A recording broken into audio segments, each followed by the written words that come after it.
जाई। ए बबुआ ससुरारी जा तो बाकी दू बात सुन लो, ससुरारी जाइयो कोई के लिया के मत जाइयो, आ दूसर का बात शराब पी के मत जाइयो। कहता कि ठीक बा माई। अब भैया जब ससुरारी चलल बधार में संगतिया लोग बैठल है पूरा व्यवस्था लेके, कहता कहाँ जाता अतः ससुरारी आवत जतरा बना लो। संगतिया के साथ भैया बैठ के अब पैक लड़ीलन मरलन ममिला टन। अब बुझाता कि आसमान उनका गोड़ के नीचे पीछे उठाता नहीं। अब भैया जब बधार में रास्ता धोइलन तो उनका परछाई लौकल। अब देखी शराब के नशा में परछाइया से क्या कहता। अब माई के बात याद पड़ो कि कोई के लिया के मत जाइए। अब परछाइया से कहता ए भैया तू कहे जाता रह, हमार माई कहले रहे कि कोई के लिया के मत जाइयो, आ तू कहा जाता तू मत जा। बोला का लेबो?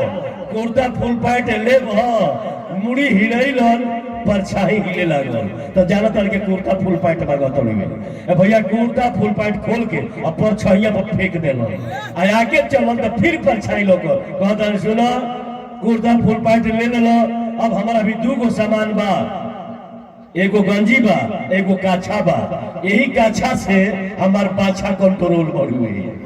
अब क्या लेबो? गंजी काछा लेबो, परछाई हिलल गंजियो काछा खोल के गिरा देलन।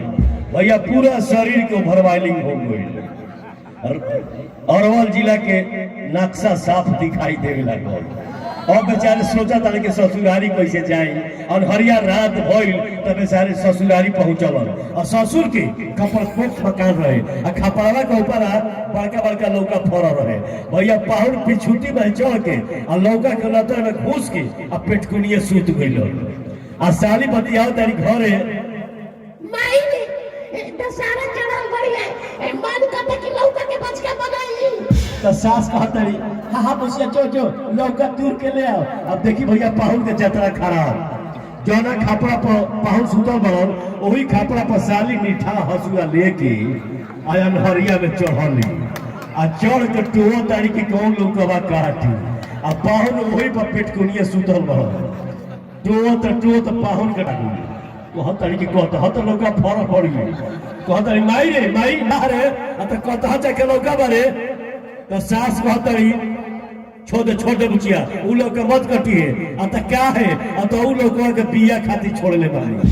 सास का जानतरी कि दामाद सुतल भरल आ साली टोतरी आ टोते कहतरी के लोगवा में 3 गो 4 गो फरल बड़ी हाथवा मोड़वा मुड़िया गोड़वा टोतरी।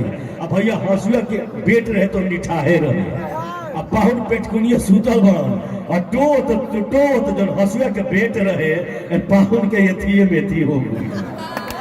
जब उनका एथी में एथी भइल कि ना तो वही पर लगल छटपटाए बेचारे गिरो हमारे लगल। और साली कहती है बाप रे बाप ई पेटवा के ने जाए लागो। आ हंसुआ के पेट पाहुन के एथी में लगल ही हुल पेटत कहती माई रे माई कहते क्या रे अतः लौकवा सरल बा। और में हुरपेटत रही, हुरपेटते तो पाहुन पीछे से 5 फेर ठाई मरल की साली के मुंह में लपटा गई। कहते भाई रे भाई लोग सरे के सरल बा बाकी खट दूर से कहता है भाई दिया लो। भैया जब सास दिया लगे चलली तब पाहुन जल की भंडा खुल जाई, खपड़ा पर से उतर के आ घर में फाड़ी में घुस के बैठ गलन। अब फाड़ी के आन खुला रहे और जब पाहुन के थिया रहे फड़िया के अलवे तो पड़ गई। तो सास कहते जा दे बुचिया लौका सरबत तो छोड़ दे, फड़िया में से कटहरवा लाओ ओकर सब्जी बनाओ जाओ। साली मिठा बेलना लेके चलली अब भाड़ी के हम तो बेलना धो के आ जसैरे से मरली कि ना पाहुन के थिए में हो कहत कि बाप रे बाप जान गए दादा। साली कहते मारे दिया ला भाड़ी में बाप समाई मोड़ी में। और जब सास दिया लगा तो का देखतारी आधवा बेलना के डांटी पाहुन के एथिए में पड़ी हुई। एक बात क्या भैया हम लेके जाना शराब पीने का नतीजा इस तरह होता है, और ससुराल में साली इसी तरह जीजा जी को इज्जत करती है।